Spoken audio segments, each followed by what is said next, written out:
Nurdin Abdullah menyampaikan duka dari pemerintah Sulawesi Selatan. Ucapan duka disampaikan saat Gubernur Sulawesi Selatan mengunjungi kediaman orang tua Riko Mahulete di Makassar. Anak pasangan Damianus Mahulete dan Magdalena ini tercatat sebagai pegawai PLN di Pontianak.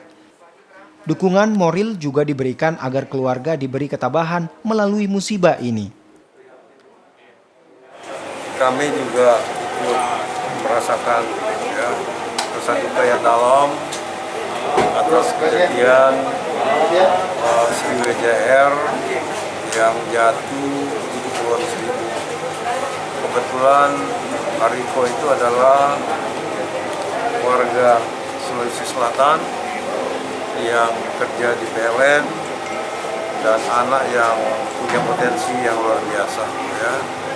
Ya, tentu kami datang ke kediaman beliau untuk menyampaikan rasa duka atas nama pemerintah Provinsi Sulawesi Selatan. Ungkapan duka juga datang dari Wakil Gubernur Sulawesi Selatan, Andi Sudirman Sulaiman. Andi Sudirman Sulaiman merupakan senior Riko di Universitas Hasanuddin Makassar. Sistem transportasi harus ada evaluasi total. Apalagi memang kita tahu sekarang pandemi kan, banyak yang lagi dikandangkan, ada yang kemudian berangkat setengah, ada kemudian yang operasi rutin. Nah, ini ke maintenance mungkin harus diperketat.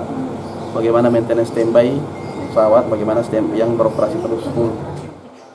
Jatuhnya pesawat Sriwijaya Air SJ182 Sabtu 9 Januari lalu menyisahkan duka bagi keluarga Riko Mahulete.